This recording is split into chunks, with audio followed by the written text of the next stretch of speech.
हर बदलता मौसम अपने साथ नित नए चैलेंजेस लेकर आता है, इसलिए हमें अपने काम करने के तरीके भी बदलने पड़ते हैं। गर्मियों में घर को सँभालना थोड़ा-सा चैलेंजिंग काम है, इसलिए मैं 10 ऐसी आदतें आज आपको बताने वाली हूँ, जिनकी वजह से आपका घर हमेशा पुरसुकून, इत्मीनान वाला, खुशबूदार और पुरसुकून रहेगा। क्योंकि घर औरत का जैसे आईना होता है, जिसमें वो खुद को और लोग उसे देखते हैं। कहने को ये चंद टिप्स होंगी, लेकिन यकीन करें यही छोटे-छोटे सलीके मिला के आप अपने घर को जन्नत-नुमा बना के रख सकते हैं। और आज के ही इस व्लॉग में मैं आपके साथ अपने वलीमे की इस ड्रेस की डिटेल शेयर करूँगी। कुल मिला के ये व्लॉग काफ़ी ज़्यादा इन्फॉर्मेटिव है। आपने इस व्लॉग को पूरा देखना है। किसी भी जगह पे, किसी भी टिप पे आपको ये वीडियो पसंद आए, समझ में आए तो तभी एक लाइक और चैनल को सब्सक्राइब उस टाइम लाज़मी करिएगा प्लीज़। अस्सलामुअलैकुम, क्या हाल-चाल है? कैसी है मेरी सारी किचन क्वीन्स, मेरी शहज़ादियाँ, मेरी प्यारी सी यूट्यूब फैमिली? वेलकम है आपका एक और नए व्लॉग में। तो उम्मीद है जी आप सब खैरियत से होंगे। अल्लाह का शुक्र है मैं भी ठीक हूँ। यहाँ पे ये अरूज की तरफ से आई है खीर। उसने फर्स्ट टाइम खीर बनाई है अपने घर पे। इतनी मुझे कोई खुशी हो रही थी इसे देख के कि मैं क्या ही बताऊँ। क्योंकि अरूज ने कुकिंग अभी रिसेंटली कुछ टाइम पहले ही सीखी है करना, मतलब कि करनी शुरू की है प्रॉपर। तो आज उसने जब खीर बनाई, हालाँकि ज़ाहिर-सी बात है उसकी हेल्प की ही होगी उसकी सास ने थोड़ी बहुत, लेकिन ये फिर भी फर्स्ट टाइम था उसका वो बनाना, तो मुझे बहुत ही ज़्यादा अच्छा लग रहा था। क्योंकि हम ना उसके सर पे सवार खड़े होते थे कि रोज़ कुछ बना लो, कुछ बनाना सीख जाओ, कुकिंग किया करो, इस तरह से करके ना। तो वो कहती थी कर लूँगी, मैं कर लूँगी। घर से वो काफ़ी कुछ सीख के गई है। लेकिन एक होता है ना कि हम लड़कियों को जो हम प्रॉपर सीखते हैं ना, वो अपने घरों में जाके, अपने ससुराल में जाके ही सारे कामों को जो है ना, अपने अंदर एक तरह से कहते हैं ना घोल पाते हैं। पहले तो अपने माँ-बाप के घर में जो हम कर रहे होते हैं ना, ये बोलो कि सिर्फ़ काम कर रहे होते हैं, लेकिन उन कामों को सीखना अच्छे तरीके से और अच्छे तरीके से खुद को प्रेज़ेंटेबल बनाना ना, वो अपने घरों में ही जाके होता है, चाहे जितना मर्ज़ी पहले ज़ोर लगा लिया जाए। तो इसलिए खीर आई थी, वही मैंने सबको सर्व की है, माशाल्लाह से काफ़ी मज़े की बनाई हुई थी खीर। अच्छा, मुझे पूछा जा रहा था कि अरूज की सास है, तो जी बिल्कुल, अल्लाह का शुक्र है उसकी सास है, सारे रिश्ते हैं। देवरानी देवरानी नहीं उसकी जेठानी है, क्योंकि अरूज सबसे छोटी है। ख़ैर अच्छा, आज मुझे अपने घर को ज़रा थोड़ा-सा चेंज करना था, गर्मी स्टार्ट हो चुकी है अच्छी ख़ासी, इसलिए घर को हवादार रखना काफ़ी ज़रूरी है। तो यहाँ पर सबसे पहले तो घर के जो पर्दे हैं ना, वो चेंज कर दिए जाएँ, क्योंकि सर्दी के टाइम पे मोटे पर्दे ही लगाए होते हैं, उनको रिप्लेस कर दें इन बारीक वाले जालीनुमा पर्दों के साथ। इससे ताज़ा हवा खुल के आएगी और मच्छर-मक्खी वग़ैरह भी ना ज़रा उनसे भी एहतियात हो जाएगी। तो इसलिए ये वाले पर्दे मैं डाल देती होती हूँ, जैसे मौसम ये गर्मी वाला आता है। तो ये बिल्कुल बारीक जालीदार पर्दे हैं, इनको मैंने रूम में भी इस तरह का, ये रूम के लिए बारीक वाला है और हॉल के लिए ये वाला। तो मैंने पर्दे चेंज कर दिए हैं, उसके बाद ये धोने वाले कपड़े लेकर चलते हैं। अच्छा, ये धोने वाले कपड़ों को रखने का भी ना बड़ा एक तरीका होता है इस मौसम में, क्योंकि गर्मियों में ना जैसे हर चीज़ से स्मेल सी आने लगती है और इस तरह की ये जो गंदी चीज़ें होती हैं ना, इनको रखने से फिर ज़्यादा ही फ़ील होता है। इसलिए गर्मियों में ख़ास करके ये धोने वाले कपड़ों को ना ऐसी टोकरी में रखा करें जहाँ पे इनको हवा लगती रहे और इनमें स्मेल पैदा ना हो। और हमेशा ऐसी टोकरी को ना ज़रा घर के खुली जगह पे रखें जहाँ पे इनको दिन भर हवा लगती रहे, तो तभी सही रहता है। तो इसलिए मैंने यहाँ पर गैराज में सीढ़ियों के जस्ट ऊपर करके ये बास्केट को रखा हुआ है। इसमें धोने वाले कपड़े जो है ना सारे मैं रखती हूँ। अब चलते हैं रूम में। यहाँ पर ये वाली बेडशीट मैं निकाल के ले आई हूँ कॉटन साटन की। गर्मियों में ना ये स्पेसिफ़िक कॉटन साटन की ही बेडशीट बिछाई जाती हैं। सर्दियों में तो आप कोई भी बेडशीट बिछा सकते हो, लेकिन गर्मियों में ना यही सही रहती हैं, आरामदाह रहती हैं। इसलिए सर्दियों की सारी बेडशीट्स मैंने उठा के सँभाल दी हैं अगले सीज़न के लिए। अभी ये जो जितनी भी कॉटन साटन की मेरे पास हैं, यही मैं बिछाया करूँगी।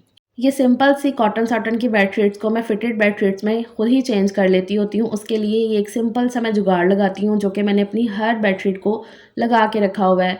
उसके लिए यहाँ पर मैंने ये 3 चीज़ें ले ली हैं, जिसमें है ये इलास्टिक है चौड़ी वाली, एक पेन है निशान लगाने के लिए और साथ में सुई और धागा है। इसको किस तरह से लगाना है वो अब आप देख लो। यहाँ पर सबसे पहले तो मैंने बेडशीट को पूरा बिछा लिया है अच्छे तरीके से। जिस तरह से मैं रोज़ाना बिछाऊँगी, उसी तरह से मैंने बेडशीट को प्रॉपर बिछा लिया है, उसके कोने सेट कर लिए हैं। अब यहाँ पर इसको इस तरह से आपने फिट करना है कि इलास्टिक जो है ना, वो आपके मैट्रेस के नीचे दब जाए। इस तरह से आपने लगाना है। उसके लिए आप यहाँ पर एक सबसे पहले तो निशान लगा लो दोनों कॉर्नर्स पे, कि आपका जो इलास्टिक है ना, वो अच्छे तरीके से फिक्स हो जाए नीचे जाके। तो यहाँ पर मैंने ये दोनों कोनों पे ऐसे निशान लगा लूँगी। उससे काम करना ज़रा थोड़ा-सा ईज़ी हो जाएगा, हमें पता चल जाएगा कि हमने किस तरह से जो है ना वो सिलाई करना है इस पे। यहाँ पे देखो मैंने दोनों कॉर्नर्स पे इस तरह से निशान लगा लिया है। उसके बाद यहाँ पर मैंने इलास्टिक ले लिया ये चौड़ी वाली। एक तरफ से इलास्टिक को मैंने सी लिया सुई धागे से और आपने इलास्टिक को ज़रा खींच के लेना है, बिल्कुल भी इसको लूज़ रख के नहीं लेना है वरना वो फिक्स नहीं होगी मैट्रेस के नीचे, लूज़ रहेगी। तो इसलिए थोड़ा-सा खींच के यहाँ पर मैंने जो है ना इतनी सी इलास्टिक को कट कर लेना है। थोड़ा-सा मार्जिन रख के मैं कट करूँगी ताकि जो सिलाई में ना वो अच्छे से आ जाए। तो यहाँ पर कट कर लिया है, अब इसको नीचे की तरफ फ़ोल्ड करना है ताकि ऊपर ना इसकी सिलाई नज़र ना आए। काम कोई भी है ना ज़रा थोड़ा-सा नफ़ासत के साथ हो जाए ना तो वो अच्छा लगता है। अब इसके धागे जो है ना वो पक्के करके मैं लगा लूँगी क्योंकि ज़ाहिर-सी बात है मशीन में धुलना है बेडशीटें तो वो ख़राब ना हो जाए। इसलिए अच्छे तरीके से यहाँ पर मैं सिलाई कर लूँगी और धागा भी आपने ना बेडशीट के कलर का ही लेना है कि वो नज़र ना आए सिलाई लगने पे। तो बाहर से भी आप देख रहे हो वो ज़रा-सा भी इतना कोई फ़ील नहीं हो रहा है और ये देखिए इस तरह से इलास्टिक जो है ना मैंने अटैच कर दी है मज़बूती के साथ। ये चारों कॉर्नर पे इसी तरह से मैं इलास्टिक को जो है ना वो अच्छे से लगा दूँगी बेडशीट पे। ये देखें इस तरह से आपने जो है ना मैट्रेस के नीचे इसको दबा देना है इलास्टिक को और इसके कोने को ऐसे सेट कर देना है। और आपकी बन जाएगी ये फिटेड बेडशीट बहुत अच्छी-सी घर पे क्योंकि हर किसी के पास जो है ना बाहर से वो जो रेडीमेड फिटेड बेडशीट्स होती हैं ना वो नहीं होती हैं। ज़्यादातर हम आम घरों में ना यही वाली बेडशीट्स चल रही होती हैं और आपके रूम में सिर्फ़ ये बेडशीट को आप अच्छे तरीके से बिछा दो ना तो पूरा रूम अच्छा लग रहा होता है। वहीं पे बेडशीट अपनी जगह से खिसकी हो, सिलवटें उसमें पड़ी हों तो पूरा रूम गंदा लगने लगता है। अब बच्चों वाले घरों में ना आप बार-बार चीज़ों को जो है ना वो सेट नहीं कर सकते हो। हाँ, बच्चों को थोड़ा-सा समझा सकते हो लेकिन ज़ाहिर-सी बात है आप खुद भी बैठोगे, उठोगे तो वो अपनी जगह से खिसकेगी वैसे। अगर इस तरह से आप कर दोगे ना तो बेडशीट आराम से बिछी रहेगी, आपने जब चेंज करनी ना आप तभी उतारोगे। तो यहाँ पर चारों कॉर्नर्स पे मैंने इलास्टिक को अटैच करके बेडशीट को बहुत ही स्मूथली बिछा दिया और काफ़ी अच्छी वो बिछ भी गई है और अच्छे से लग भी गई है। मुश्किल से आपको ना 20 मिनट लगेंगे और वो काम आसानी से हो जाएगा। अब चलते हैं किचन में। गर्मियों में वैसे ज़्यादा मसले-मसाइल किचन में ही हमें फ़ेस करने पड़ रहे होते हैं। उसके लिए मैं अलग से एक प्रॉपर किचन पे ही वीडियो बना दूँगी आगे चल के। फ़िलहाल के लिए मैं आपको बता देती हूँ। किचन में पड़ा मीठा सामान स्पेशली चीनी का डब्बा ही होता है ये ज़्यादातर। तो इस पे अक्सर ना चींटियाँ हो जाती हैं गर्मी के मौसम में ना वो लाल-लाल वाली चींटियाँ हो जाती हैं जिसकी वज़ह से आपको अपनी चीनी जो है ना अक्सर ज़ाया करनी पड़ती होगी या धूप में रखनी पड़ती होगी। स्टार्टिंग में मेरे साथ भी ये प्रॉब्लम होती थी लेकिन ये अल्लाह का ये शुक्र है कि जब से ये जुगाड़ लगाए हैं ना तब से ये प्रॉब्लम कभी भी नहीं हुई है। तो बस आपने खड़े मसालों में से ना लौंग निकाल लेने हैं कोई 7-8 और चीनी के अंदर उनको ऐड कर देना इस तरह से और बस ढक्कन बंद करके रख देना है। अब किसी भी कोने में चीनी पड़ी रहेगी ना उसमें चींटियाँ नहीं आएँगी। इसी तरह से शक्कर वगैरह भी आपके किचन में पड़ी हो तो उसमें भी आप ऐसे ही कर सकते हो। लौंग की स्मेल भी नहीं आएगी, बिल्कुल भी नहीं आएगी और आपकी चीनी भी सिक्योर हो जाएगी चींटियों से। उसके बाद जी अब ये ड्रेस की तरफ आ जाते हैं। ये मेरे वलीमे का ड्रेस है, जोड़ा है जो कि आप सबको बड़ा ही पसंद आया। मेरी बहन के वलीमे का जोड़ा है। मैं क्लियर कर दूँ ना, वलीमा जब से हुआ है ना उसके बाद जितने भी मैं व्लॉग शेयर कर रही हूँ ना, हर व्लॉग के नीचे ना 1-2 कमेंट तो लाज़मी होते हैं कि आप ही अपने वलीमे वाले ड्रेस की जो है ना डिटेल शेयर कर दें, कितने का लिया है? तो मैंने कहा आपको मैं अच्छे से ज़रा दिखा देती हूँ करीब से करके। तो इस तरह से जी इसके जो दामन है ना, इस पे ये किंगरी वाली लेस लगी हुई है, बहुत ही प्यारी-सी और काफ़ी निफ़ासत वाला ये जो ना सूट बना हुआ है।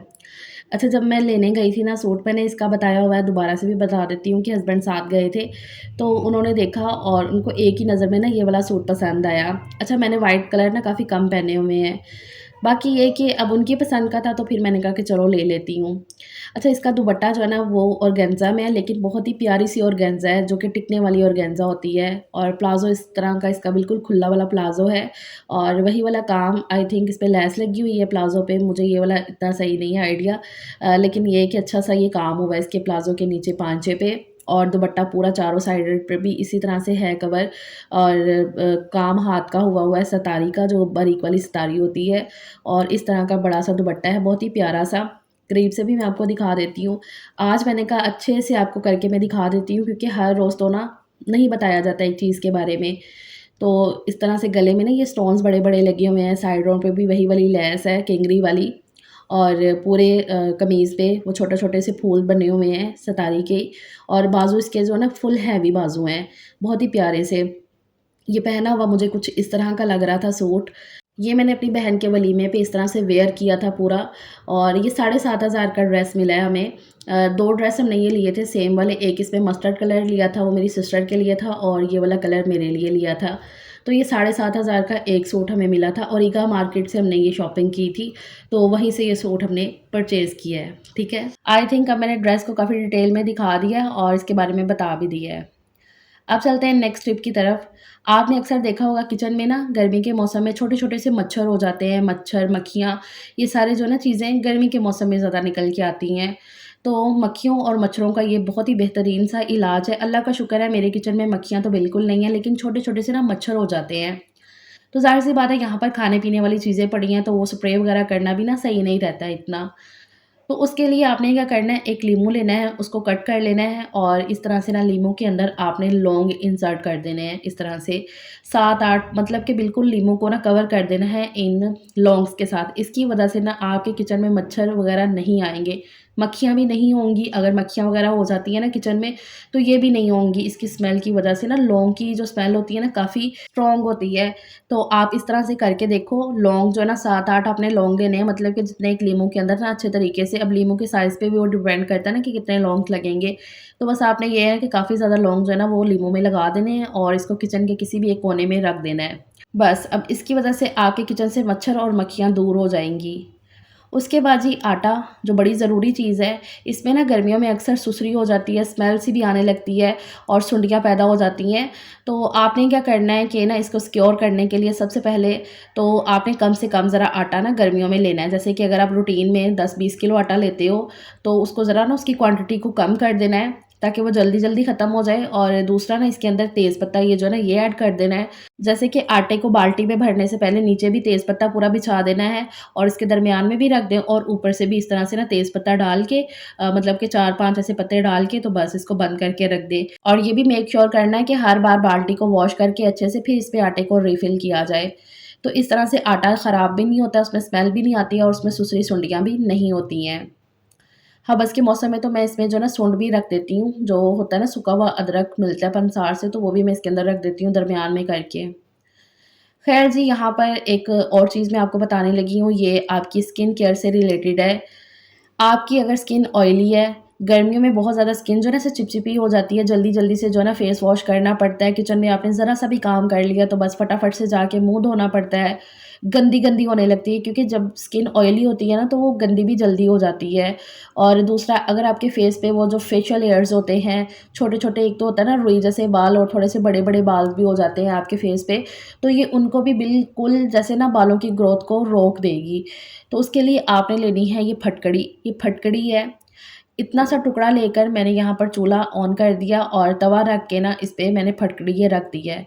अब आपने हल्की-हल्की आँच पे जो है ना ये फटकड़ी को मेल्ट होने देना है, पिघलने देना है। जब ये बिल्कुल अच्छे से मेल्ट हो जाएगी ना पूरी, फिर आपने चूल्हा बंद कर देना है और इसको छोड़ देना है इसी तरीके से ठंडा होने के लिए। अब ठंडी होने के बाद ना ये इस तरह के टेक्सचर में आ जाएगी मतलब कि ना ऐसे पाउडर सी बनने लगेगी। तो छुरी के साथ ना इस तरह से आपने तवे से छुड़ा लेना है। वैसे तो ये चम्मच के साथ भी ना अच्छे से पिस सी जाएगी लेकिन फिर भी ना आपने इसे डंडे के साथ ना इसे कूट लेना है। चाहे मिक्सर में डाल के ना आप घुमा भी लो जैसे वो जिसमें हम मसाला पीसते हैं ना तो उसमें भी डाल के ना इसका पाउडर बहुत अच्छे से बन जाएगा। लेकिन जैसे इसको मैं यूज़ करने लगी हूँ ना तो उसके लिए इतना भी पाउडर नहीं सही रहेगा मतलब कि उसमें भी हल वो हो ही जाएगी। लेकिन ये है कि हाँ, इसको थोड़ा-सा जो है ना वो कर लेना है पाउडर फॉर्म में। तो डंडे के साथ मैंने ऐसे कूट लिया है और इस तरह के ये टेक्सचर में आ गई है, बस इसको अब डब्बे में निकाल के रख लेना है। फटकड़ी का इस्तेमाल मैं गर्मी में काफ़ी करती हूँ, मतलब कि बच्चों को नहलाते हुए सलीम साहब जब आके नहाते हैं ना अपनी शॉप से, क्योंकि उनका काम ऐसा है ना तो वो जब आते हैं शॉप से तो काफ़ी पसीना-पसीना होता है, तो उस टाइम पे भी मैं ना यूज़ करवा देती हूँ। वो किस तरह से वो फिर मैं किसी वीडियो में आपको बता दूँगी। ख़ैर यहाँ पर ये पाउडर को मैंने निकाल लिया था एक डब्बी के अंदर और उसके बाद यहाँ पर ये वाली एक शावर वाली बॉटल है छोटी वाली जो मैं अक्सर स्किन केयर के टाइम पे यूज़ करती हूँ। कोई ना कोई रेमेडी बनानी हो ना तो मैं इस तरह से करती रहती हूँ। गर्मी के टाइम पे मैं ये ज़्यादा चीज़ें यूज़ करती हूँ। तो उसके लिए मैंने यहाँ पर ले लिया है मतलब इसके अंदर वही फटकड़ी का पाउडर ऐड कर दिया था तकरीबन कोई आधा चम्मच जितना और फिर इसके अंदर मैंने अभी गुलाब का अर्क ऐड किया है थोड़ा-सा, मतलब आधे बोतल से भी ये कम है इतना सा इतनी सी क्वांटिटी आपने बनानी है जो कि 4-5 दिन बस निकाले, इससे ज़्यादा नहीं आपने बना के रखना है। इसको अच्छे तरीके से शेक कर लेना है, बहुत अच्छे से शेक करना है ताकि इसमें जो है ना वो मिक्स हो जाएगी, वैसे वो पड़ी-पड़ी भी मिक्स हो जाएगी, लेकिन एक दफ़ा अच्छे से आपने शेक कर लेना है। देन आपने इसको अपने फेस पे इस तरह से स्प्रे करना है, जहाँ पे हेयर्स की ग्रोथ ज़्यादा होती है आपको, वहाँ पे आप इसको इस तरह से शावर करें दिन में 2 दफ़ा, सुबह और शाम। इससे आपकी स्किन जो है ना वो ज़रा साफ-सुथरी रहेगी, जो फेस पे बार-बार ऑयल आ जाता है, चिपचिपी हो जाती है, वो नहीं होगी और बालों की ग्रोथ काफ़ी कम हो जाएगी आपके फेस से, जो फेशियल हेयर्स होते हैं ना, तो उसकी वजह से बस आपने आँखों को बंद करके ना इसको शावर करना है अपने और देखिएगा फिर कितने बेहतरीन रिज़ल्ट आते हैं इसके। सो आज के लिए दैट्स इट। उम्मीद करती हूँ मेरी बहनों को ये मेरी जो रेमेडीज़ हैं, टिप्स हैं, ये पसंद आई होंगी। इनको अपनी ज़िंदगी में लाज़मी इम्प्लीमेंट करिएगा और फिर देखिएगा कि आपका घर कितना पुरसकून, हर टाइम तरतीब में, साफ-सुथरा, ऑर्गेनाइज़, क्योंकि घर घर नहीं, सुकून होता है। तो चलो मिलते हैं बाद में। आई होप कि आपने चैनल को सब्सक्राइब कर दिया है, नहीं किया तो लाज़मी करिएगा। टेक केयर, अल्लाह हाफ़िज़।